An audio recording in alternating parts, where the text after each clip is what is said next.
Good afternoon, good morning. Welcome to Data and AI Live. Thank you for joining us wherever you are in the world. Really appreciate you tuning in.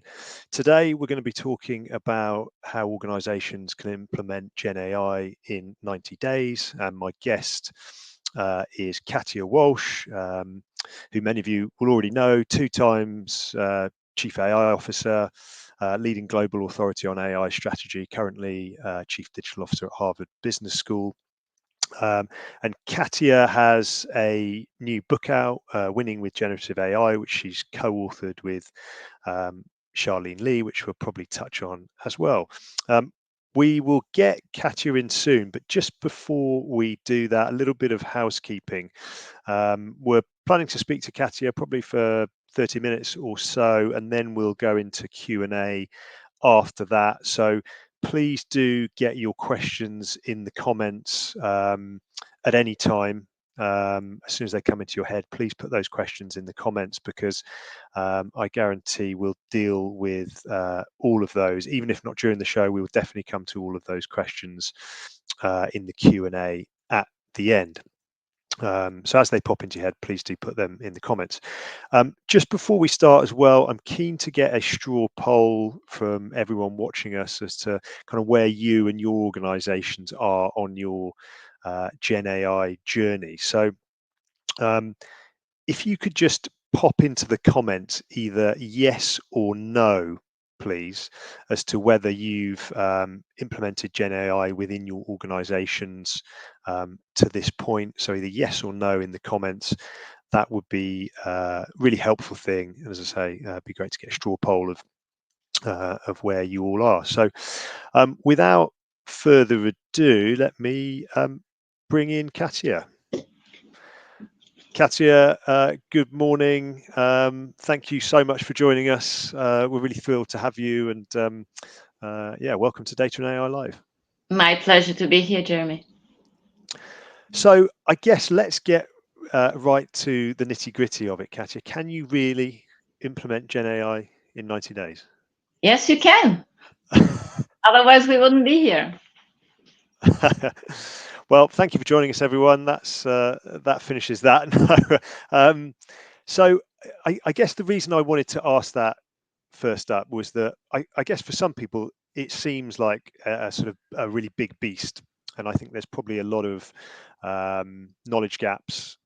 So what would you say to someone who kind of sees that and thinks, well, is quite surprised by that time to implement Gen AI? Well, let me tell you why I know it's possible, because I'm actually a four-time AI officer. Apologies, I Oh, no, no, it's misintroduced you in okay. that case. It's been in my title twice, going back to 2015, but I have been doing this across organizations four times now.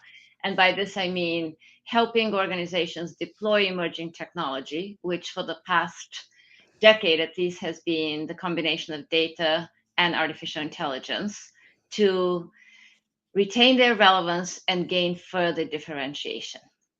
And so today, the emerging technology is generative AI, and that's really why we are talking about generative AI. Tomorrow, it will be something else. And as we know, AI has been around for many, many decades, and AI itself for the last 20 years in earnest, in action.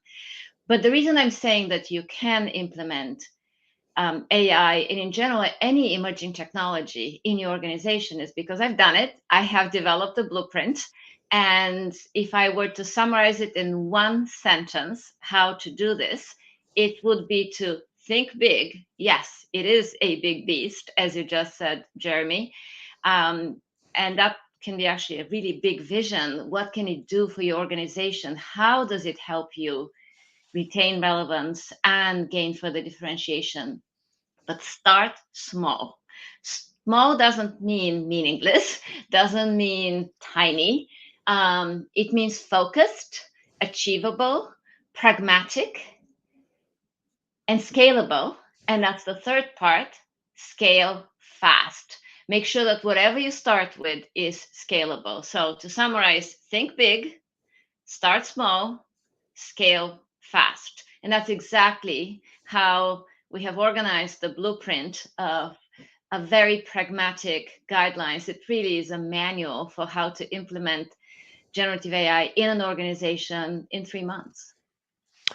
So let's cover, and I love those sort of signposts. Think big, start small, and something that will scale. But so in terms of, let's just deal with those because I think they're really interesting and put a bit of meat on the bone for people. In terms of think big, can you give me a sort of real world example of that maybe you've had within one of the organizations that you've worked, or that you've seen, that is an example of an organization thinking big? Oh, yes, absolutely. And that is the first thing you do. And the think big means really identify the why. Why is it that you're implementing this technology? It cannot be just for technology's sake. It cannot be because a consultant told you so. It cannot be because you're seeing something in the Wall Street Journal about a competitor doing that. It has to be a real reason and a real opportunity. It could be a big problem to solve and a big opportunity to seize. And it usually starts with a question that we have been asking since we were the age that your daughter is now, Jeremy. I'm sure she's incessantly asking the question, why?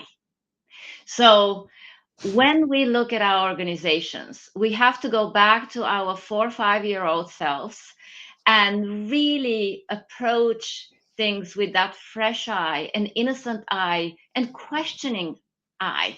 Why is it that it's this way and not that way? And if the answer is that, well, it's always been that way, that's not a good answer. It means it is ripe for change. So, to give you a couple of real examples, they're now specific to generative AI because at the time, generative AI was not quite in the picture yet, but they will illustrate how we can develop the vision. And I will then give you one specific example for generative AI today. So the two from the past, one is a large global financial services firm, diversified financial services firm, in which I had the pleasure of working years ago. It had a wonderful brand. It had been around for hundreds of more than 100 years. Its logo literally signified stability, and it had lost its way with customers. Its organization was very siloed, not unlike a lot of organizations today. It had lost its way with customers. The organization silos were so separated from each other that even though they were located in the same geographic location, they never spoke with each other. And if a consumer tried to have a problem solved through the services of that organization, they would encounter more than 400 different websites. It was impossible for consumer and customer to navigate. So the question there became, why is it that this amazing organization and brand that had built its business on data and analytics, its insurance was its bread and butter. And as we know, it's in the DNA of an insurance company to use data and data science and machine learning. Uh, why is it that it had lost that way with its customers? And that gave us the opportunity to then help it reconnect with customers. And we use data and digital services and machine learning, including predicting through machine learning longevity, mortality. Really, that's a whole other type of conversation we can have. And that absolutely fundamentally changed the way in which the company operated, organizationally changed it. It changed how it was structured. It no longer had the 5 business units. It actually was institutional businesses and consumer businesses. But it started with that question, why? And what I'd also like to highlight here is that the why and the vision is in service of something bigger. So we're deploying the technology. Today it's generative AI. Yesterday it was machine learning. Before that, 25 years ago, it was the internet, for those of us who remember. But it has to be in service of a vision, customer centricity, and the strategic goals of the organization. In another global company, a FTSE 10 company in London, where I had the pleasure of working as well. It was one of the largest at the time mobile carriers in the world. And having come from another industry, I did have that somewhat uninformed and fresh look. Um, and I had this question, why is it that consumers could not live for 5 minutes without their phones? but so easily switched providers, the very companies that made and helped these devices, these phones come to life. Our audience in the US is probably less aware of the intense competition among mobile carriers in the rest of the world. But having come from that part of the world and having worked and lived there, I know that it is very intense. And so that was a real question. And then the vision became, and the opportunity was to use data and AI to help the company become as indispensable to its customers' lives as the devices that it connected for them. And today, if we fast forward to generative AI and the space of education, where I happen to be at the moment, um, it is a tremendous opportunity to really scale the reach and impact of education, to make it accessible, to provide some equity. AI as a tutor, as a mentor, as an advisor, as a simulator is the whole combination of that is unparalleled and unprecedented and is transforming the entire space. And indeed, if you're looking to transform the world, education is certainly a place to start. So that is a big vision, and generative AI is certainly a way to get to that vision.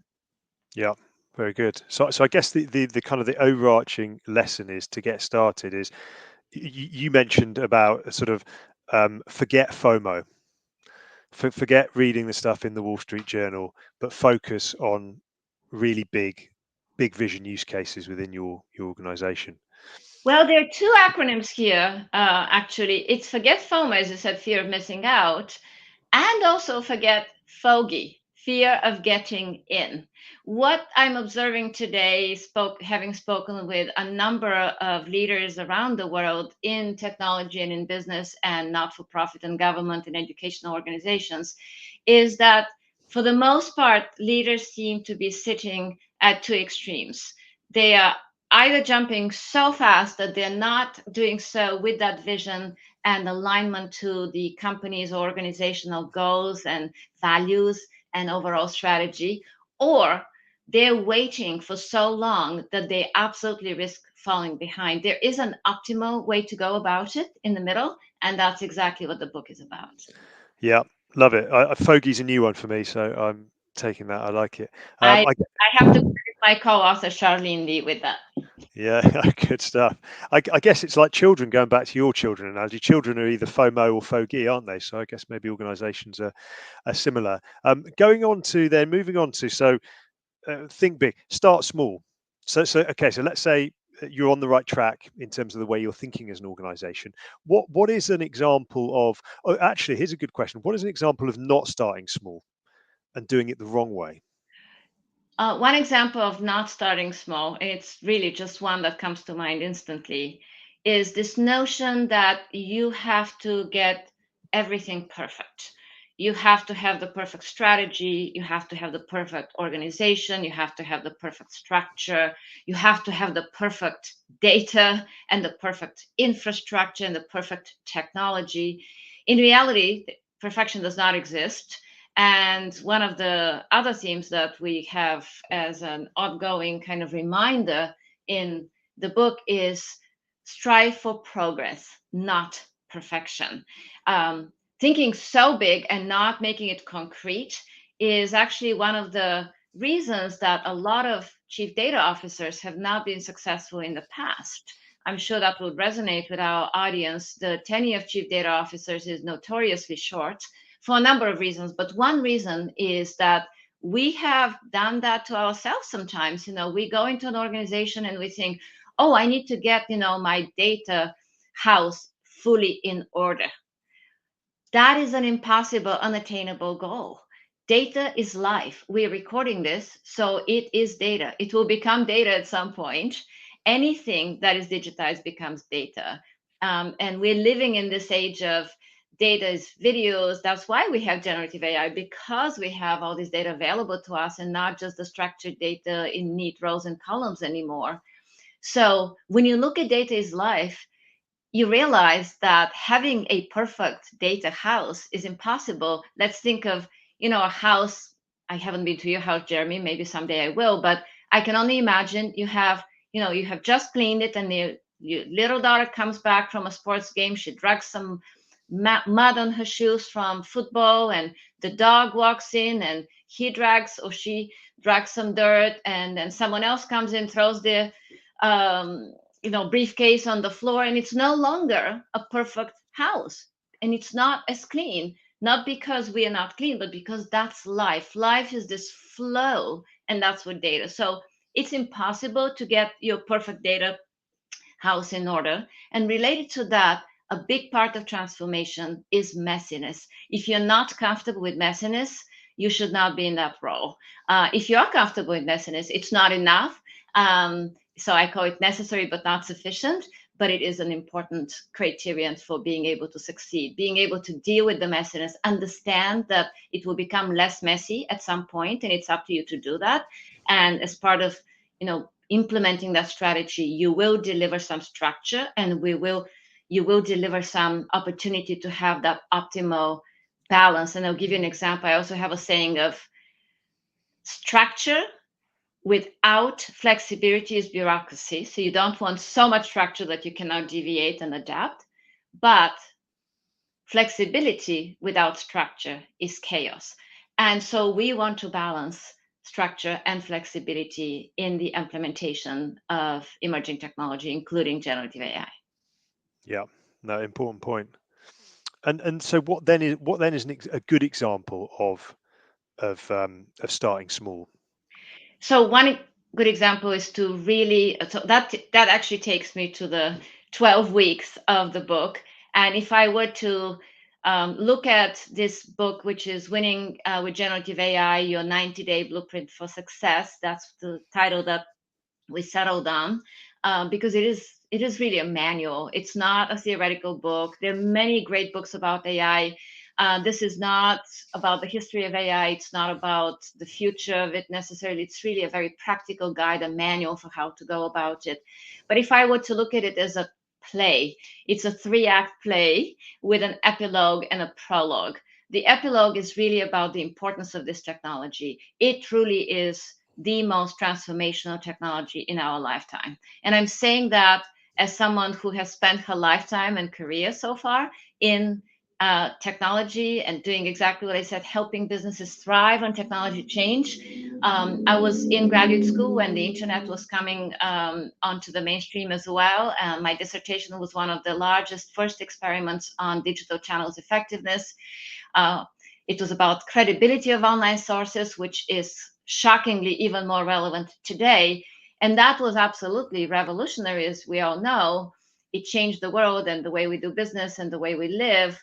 And if you talk to our children, they don't differentiate between digital and analog. That's just life. This title, even chief digital officer, it's really about emerging technology. But what's different about generative AI is that it lowers the cost of entry. It is accessible through a mobile phone. It is the interface of conversation, which is the easiest and simplest interface when you think about it. You don't have to buy smart glasses like some of the other technologies. When it comes to crypto, you don't have to, get into Bitcoins and stuff like that. There is absolutely no cost. If you have a mobile phone, you can use generative AI because you can converse and you can type. And that's why it's so revolutionary. So it's really important to understand and grasp it, that there is no way of going back. This is redefining the future. Is there a bubble in the sense of, could some stocks go back in valuation? Sure, it could happen. Is this a technology that's here to stay and completely redefine how we do business and live? And absolutely, there's no question about that. So it's really important to grasp that. And for the leaders who are listening on this call, I imagine that one of the things that you're facing is that perhaps some of your senior teams are not quite grasping that. So it's really important that one of the first things you do is, obviously, one is to really get yourself very familiar and use the tools regularly. There is enough structure, there's enough opportunity, there's enough competition at this point, and there's enough great tools to do so in a safe and secure way. They will continue to evolve, as we know, but it's not so early that you're risking anything. and I'll get back to that. But in addition to using the tools yourself, it's really critical to also inform, educate, and communicate to the senior team to get them on board so that they're not in that foggy camp. If they are in the FOMO camp, then one of the first things to do would be to actually put the brakes. If you are a race car, competitor, one of the first things you have to make sure that works in your car is the brakes. Same thing here. You have to make sure that you are prepared, that you're not endangering anything, because even the best implementations of emerging technology are meaningless, indeed can be counterproductive if you have not prioritized security, privacy, data protection. That is absolutely non-negotiable, and it can be done in a way that does not impede innovation. So communication for those that need to get their leaders on board. And having had a background in communication, I would tell you that is absolutely priceless to be able to humanize the technology, to help people understand what's in it for them and give them concrete examples. And that is how you start small with concrete examples, is really, really important. On the other extreme, to help navigate this new space in a safe way, one of the first steps is to put in place a generative AI guidelines policy that helps the organization start using these tools as quickly as possible. And it doesn't have to be expensive, but making sure that the data of the organization, the customers, the employees are doing that in a very safe way. Yeah. Just just for everyone watching, we are going to go into the Q&A in probably about 10 minutes. So any questions, please do get them in the comments as soon as possible so that they're ready for us on the Q&A.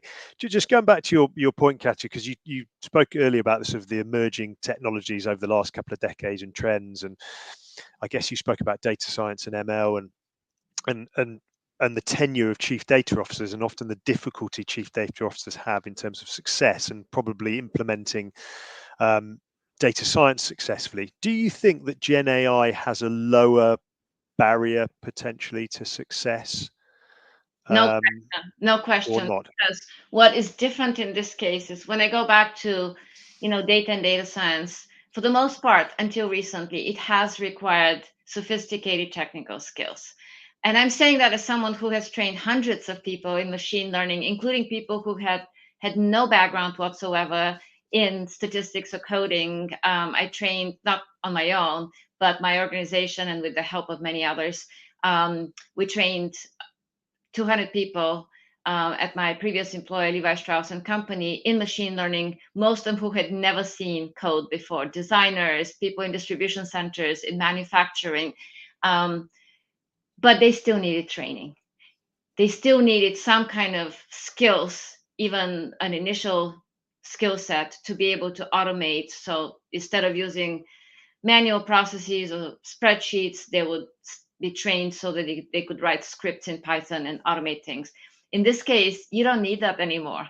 So there is really no barrier for entry. And instead of starting in one part of the organization with one particular focus that happens to be really zeroing it in on some of the opportunities that have the some of the biggest impact, but with speed that will help show the value quickly. In this case, you can do that across the organizations, and that truly is transformative. Yeah. So we're at a point. Let's say we've thought big, we've got our vision right, we've got our use cases right, we've started small, we've got our stakeholders in that nice little midpoint between FOMO and Fogey, and they're on board. So how now do we scale fast and effectively? So you haven't. We're actually not there yet. Oh, okay. Let me clarify something about the way I see that. It's a little controversial, but I have to tell you, having done this before and doing it now and continuing to do so in the future, I would even think, because language matters, that we should be careful about saying use cases when it comes to this technology. Why? Because it is here to stay, because it is part of the fabric of how we do business and how we operate in society. Do we have use cases in finance, in marketing, in sales, in product, in any kind of established discipline? We do not. Use cases implies I'm just dipping my little toes in the water and I'll see if it works. It doesn't mean that we should not experiment, but we should also treat this as absolutely no question. This is here to stay, and we are thinking big because we are going to implement this across the organization. And the vision that we develop is in line with the strategy of our organization and the opportunities for it. The starting small is actually prioritizing where we focus these initial applications, because you can't do everything. You should not do everything. And that actually would be an example of thinking so big that you can't get it done.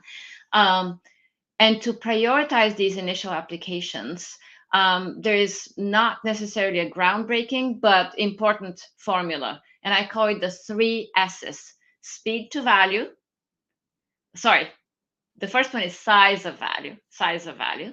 The second one is speed to that value. And the third one is scalability. And it's important that we evaluate the opportunities. It doesn't have to be perfect, it's not scientific, but it's important that we evaluate these opportunities and prioritize the applications so that we have a balanced portfolio. Just like an investment, you want some quick wins. You want something that will generate value, even if it's not the greatest return immediately, so that you can show that it delivers value, that it matters, and you gain that momentum. And at the same time, you do want to get started on something that might take a little bit longer. And by a little bit longer, I still mean 6 months, a year, not more than that. That would really change the way in which your organization functions.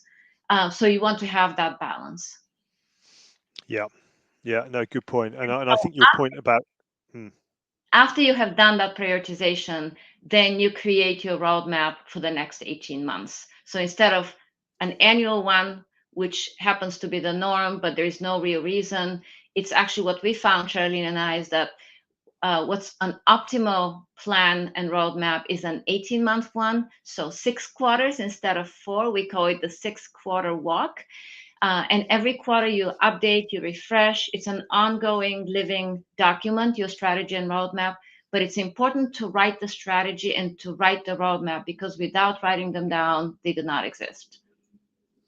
yeah, I think your point about avoiding the term use cases is a great point, and it's actually I've not heard anyone make it in that way before. That sort of profound way, in terms of how the technology is going to embed itself into the fabric of our lives. So, great point.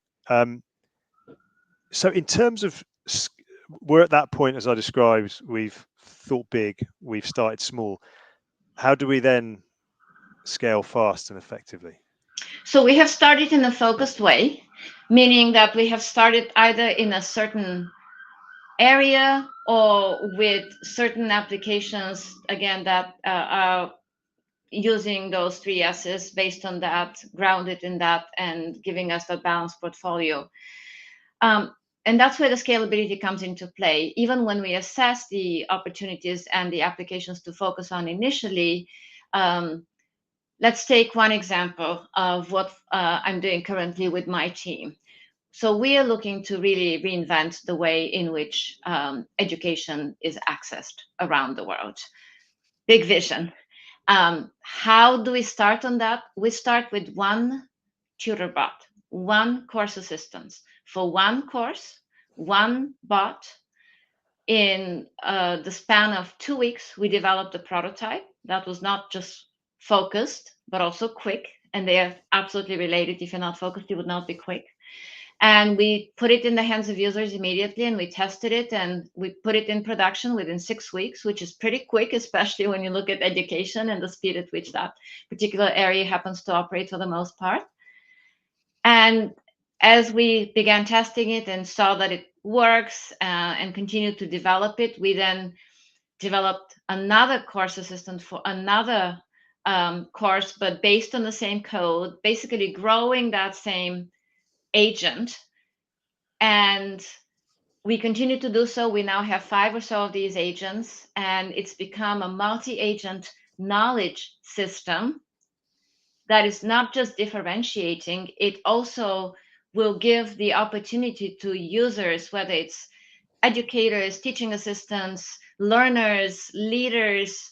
I'm not talking about just people who happen to be enrolled in a particular program. That's part of what we're looking to do, that in this case, that we want to make education accessible everywhere, is that when they access this interface, which will be that simple conversational, or perhaps even a conversational interface with a visual, like the one we have today through digital personas, but it's very, very easy to use. You approach it with what you need. You don't have to actually say, oh, I'm going to need to go to a tutor bot now, but then I'm going to switch to a feedback bot to give me feedback on my assignment. And then maybe I'm going to go to a negotiation bot to help me practice the negotiation skills I'm learning. That's how we started in terms of developing the roles of these bots, but we are blending them into one platform so that the user continues to have this un, unimpeded, very easy way of getting in and having that conversation aided by digital personas as well. Fantastic insights. Thanks for sharing that with us, Katia. We're going to move on to Q&A now, everyone. So please, I've got a few questions I'm going to selfishly ask myself just to start off, but please get your questions in ASAP, because we're going to be putting those on the screen and taking those shortly. But I just wanted to ask, Katia, and I don't know if this is something that, is in the book at great length, but are there certain sort of structures and processes that you can talk about to help leaders as they take organizations through these journeys? Yes, there are some concrete steps. And one of the first things to do, so if the prologue is, the importance of this and revolutionary power of this technology, which is here to stay, then the three-part or the three-act play is: part one is get yourself ready and lay the foundation. And that means everything from communicating to your leaders to get them on board, to making sure that you have that you are at ease with the technology yourself. And one part of being at ease is actually accepting that you will never, ever be fully up to date on this. The reality of the technology is that it's advancing so fast that even if you read about it and practice it 24 hours a day, you will still not be fully up to date. There's nobody in the world, even the most sophisticated AI practitioner, is most likely feeling behind, and that's okay. That's part of the excitement. But getting, as much facility yourself with the tools and assembling what we call an MVP instead of a minimum viable product, a minimum viable team. You cannot do this alone. In fact, the best measure of success of implementing an emerging technology is when you do not talk about that yourself. When you do not have to say anything about the value because others are talking about it and others are becoming champions and evangelists across the organization. So that MVT is crucial. And you can look at who would be important to include there, but most of the time you need someone who knows the customers, works with the customers, commercial people, obviously technology, but not necessarily traditional IT, in the sense that traditional IT, they can be helpful, but maybe the MBT has a different charter, which is to get going and to not overthink it, actually. That's also part of just start, just get going. Make sure you put the brakes, make sure you have those generative AI guidelines, but then don't overthink it and be comfortable with messiness. And then align whatever strategy you decide, where to play and how to win, the opportunity space with the overall strategy of the organization. That may necessitate revisiting the overall strategy of the organization. And that's why strategy and AI are so intrinsically connected. That was one of my favorite roles, just my past role at Levi Strauss & Company, a combination of strategy and AI for a reason. So align the strategy, write it down, develop the roadmap after you have prioritized the initial applications, and then put those. So that was part one. Sorry, what did I say? Part one was part one was getting yourself ready, including the MBT, putting the brakes in place, making sure you spend some time on the ethics and regulation. And then part two is writing the strategy, putting it in a roadmap for the next 18 months. Part three is actually making it all happen. And making it all happen has the usual four building blocks: people, processes, data, technology. And we always have to start with people. Without people, you cannot get anything done. I love the technology, but I love people more. And at the end of the day, it's people who use technology and make it happen. So making sure that you have the organizational structure, that you have the right way to get people excited. That's where communication, again, is absolutely instrumental.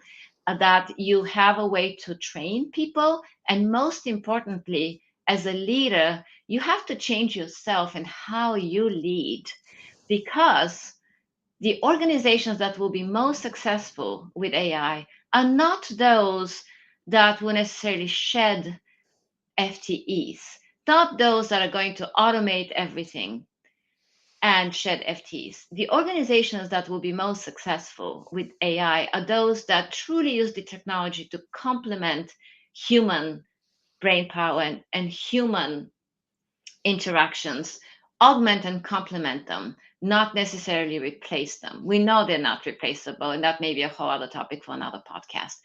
But this is actually what this means is that we're changing humans.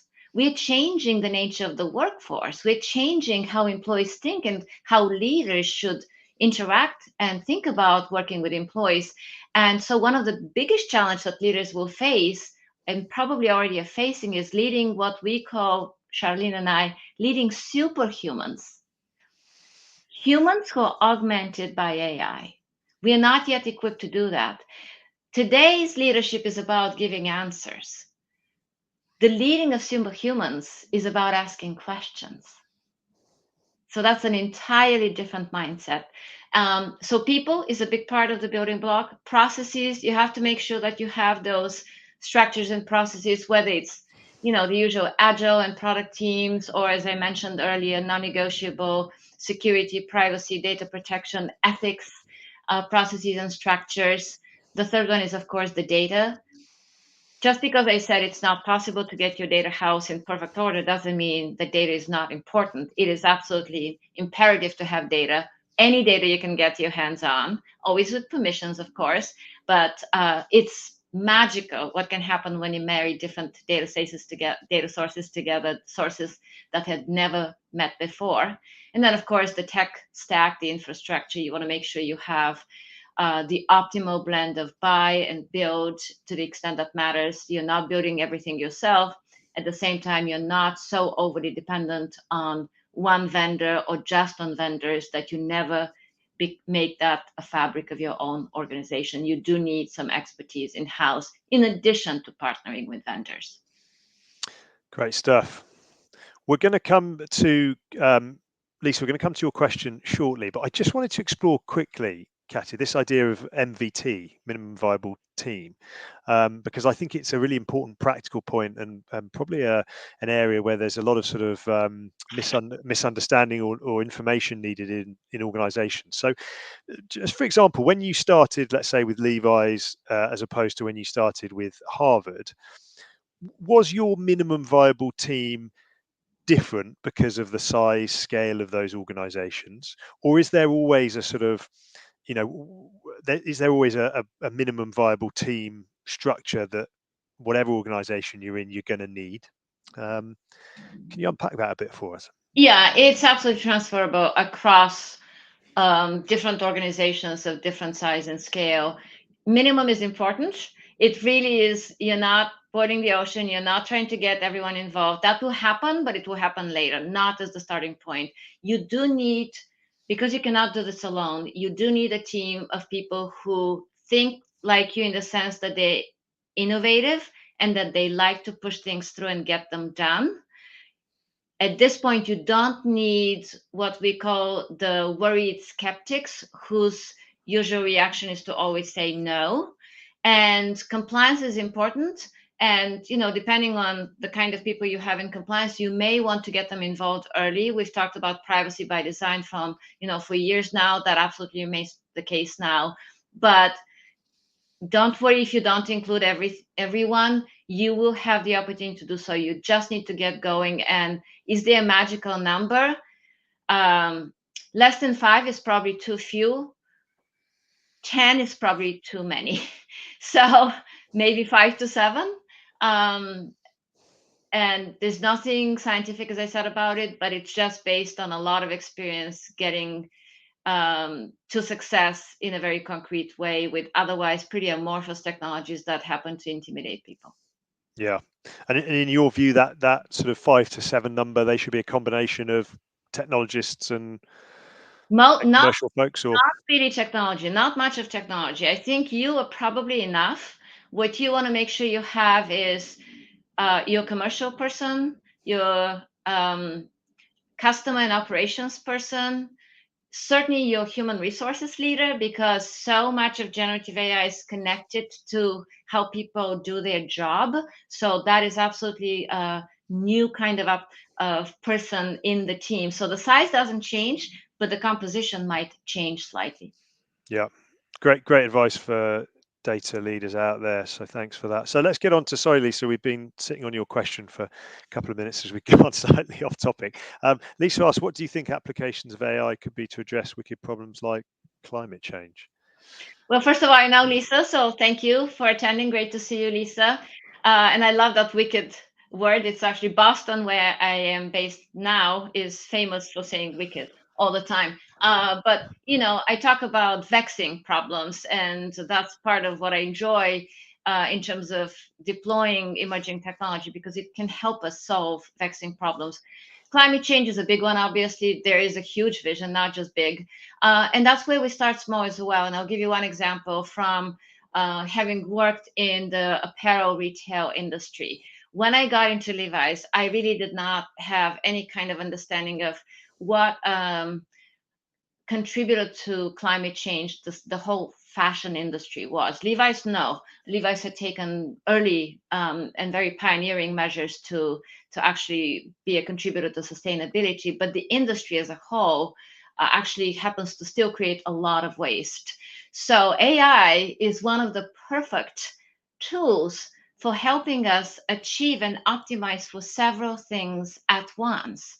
Because you can optimize for multiple factors at the same time, you can, for the first time in business, optimize for profitability, creativity, and sustainability. It used to be that if you wanted sustainability, you had to sacrifice profitability. Or if you wanted profitability, you had to make the hard decision to perhaps downgrade sustainability for the moment. You no longer have to do that. In fact, I truly believe that AI can save industries like fashion, because it can completely turn around the business model, and that goes for other manufacturing industries as well.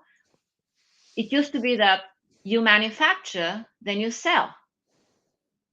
But with AI, you don't have to do that. You can prototype, sell, and then manufacture to demand, and there is no waste. And this is just one example of how AI can save specific companies, industries, and eventually the world. Great stuff. Keyshaw asked Katia, basics. I can't find a book or resource to learn and effectively use LangChain. If that is the case, how do technologists be effective in delivering value in Gen AI projects? So that's one of the examples of things are happening so fast. LangChain is actually last year's kind of technique. Since then, it's much more use of retrieval and augmented generation (RAG), and it's going to continue to change because someone somewhere, as we speak, many thousands of people are developing something new, working on something new. So the key is to make sure that you read Medium, you read TODR, you stay very connected with the engineering teams, you use open source as much as possible. Again, you will never be fully on top of it, but there are ways to at least be a part of it. Great. Thanks for your question, Keyshaw. This is the other end of the spectrum. Felix asks, how can I begin my career in Gen AI? Start using the tools instantly, like right now after this. Well, there's your answer, Felix. One question I've got to throw at you, another one I've got to throw at you, Katia. I was having a conversation with head of workforce planning for a very big telecoms firm recently, and one of the things he was talking to me about, which I think was really interesting, was that how organisations um, develop their workforce will have to change. And the context of that is that typically big organisations will hire junior people, and for the first year or two, they are often doing quite menial tasks to learn the business. And as we move forward and Gen AI improves, a lot of those menial tasks will be taken away. So, what do you think about that? And how do you think organizations might develop their future staff and future leaders moving forward in this new world? Well, what you just described is a very flawed world. You know, nobody should be doing menial tasks, junior or less junior. Nobody enjoys menial tasks. And it's not really a badge of honor that you have done them. I mean, I'm saying that as someone who has been an entrepreneur, starting new functions and capabilities for most of my career. And there's nothing menial when you're doing a startup. Nothing is too big or too small. If you have to sweep the floor because that's what it takes, that's what you do. At the same time, when you're talking about highly manual, repeatable processes, whether junior, in between, or senior, nobody should be doing these tasks. And that's an example of this completely new workforce of superhumans that we will have to learn to lead. Um, and I can't wait to see what that superhuman workforce would look like. But I would not necessarily differentiate between junior and senior in this case. Yeah. We are running out of time rapidly, everyone. So, any more questions, please get them in ASAP. Nicholas asks, what do you think is the best use case for a local RAG pipeline?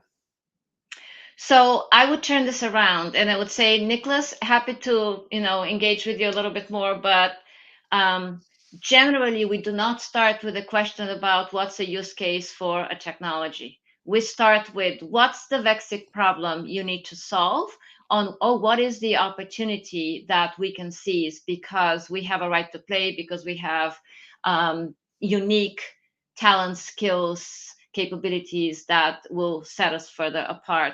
um, and you're not unique to ask that question. Many people do. Many business leaders, even, that's part of feeling intimidated by emerging technology. They say, "Well, it's so new. I don't even know what questions to ask." The questions are the same. The questions are, what keeps you up at night? Why aren't you growing? Those why questions that I gave examples of earlier. And then we deploy whatever technology or technique is best at solving that problem or helping us seize that opportunity. Great, thanks, Katia. Thanks for your question, Nicholas. And we're not allowed to use the word use case anymore, so that's one piece on that question. It's Um, okay. It's not in word jail. We have to also adapt to the world. um, Lisa's come back in with another question. And this is, I guess, off the back of Felix's question. What would you recommend as the entry AI tools to learn? So AI tools is a very broad term, so I don't actually know what that means in the case of Lisa. But if we are looking for recommendations on, do I use Poe or Claude or ChatGPT or Mistral, any of those, you just need to get going, and actually you can have a lot of fun comparing them. Um, Perplexity, all of them, and there will be new ones that come on. And as much as I'm grateful to OpenAI for helping AI become a mainstream technology, which is absolutely revolutionary, as I mentioned, it's possible that in the future, OpenAI is not the leader. If you go back to the internet, Google was not the first search engine. And Bing was not the first browser, and Facebook was not the first social network. And sadly, it doesn't always pay to be the first. You want to be a fast follower, very fast. So we'll see what really emerges. But one of the reasons that we're developing this multi-agent knowledge system, building it ourselves while also always partnering, is because we do want to make sure that we give ourselves the flexibility to use the best model of the day. Today it could be, Claude 3.5. Tomorrow it can be something else. It could be Gemini or whatever. So that's where we need to really do our very best to see what is currently most helpful at the moment, but it will change. Great. Letizia asks, can you advise how to manage, readjust expectations on Gen AI? There's so much smoke out there, and that leads to people, management included, believing it can do anything and then being disappointed and ending up thinking AI doesn't work. I guess this might speak to your sort of and FOMO fogey piece earlier on, but yeah, what are your thoughts? Yeah, that's where the communication is really key. And that's where quickly starting to show applications is also key. So you want to communicate that it's not perfect. It absolutely has issues. We know about hallucinations. We know that it cannot do math. And we also know that as amazing a technology as it is, it will never be a substitute for human creativity. Um, in fact, I firmly believe that the creative professionals will actually become even more important because they cannot be done by AI. What has already been proven is that AI tends to, yes, you can use it as a great first draft. You can really get things going. You can check and validate, revise, refine, but it evens the creativity. It does not give you differentiation. Anyway, so by communicating its limitations from the beginning, while also showcasing its incredible advantages, that's how you set expectations appropriately. And that's where the prioritization of starting in a focused way and delivering quickly to gain the momentum is really also key, so that there is this balance. People are not disappointed because they don't think it can do everything. And at the same time, they get to see the value quickly in their own world. Great question. Thanks, Letizia. It is a great question, yes. Keisha asks, Databricks, AWS, Bedrock, Google Cloud, Azure, what do you think will win the Gen AI runtime? We'll find out. I don't really know. And that's actually part of what we, again, have to be comfortable with. I don't know. I really don't. We happen to be, I've been a huge fan of Google Cloud when I was at Levi's and Vodafone. I use AWS Bedrock now. I think everyone in the world uses Azure in some way or another. Um, but we don't know. It's probably happening now. Some unknown startup somewhere that will become a household name, but we don't know it yet. Anyone got any ideas on household name startups? Put them in the comments because I think we'd all be interested in that. Yeah, So, Jeremy wants to invest. yeah, absolutely, absolutely. Well, we are rapidly running out of time, so I think we're going to have to finish there. Kishore, thank you for your question, and thank you, Katia. We extremely lucky for you to give us your time, and I think everyone um, who's listening will have really enjoyed your insights. Just to finish as well, everyone, Katia's. Katia, where can people find your book? I'll put a link in the comments. But where else can they reach out to you, or is there a website they can go to find your new book, Winning with Generative AI? Um, Both Charlene and I, Charlene Lee, um, and I are on LinkedIn. We actually have office hours tomorrow. I have to find out at what time. At 1 p.m. US Eastern Time. So for those of you on GMT, that would be 18. Yes, 6 p.m. GMT.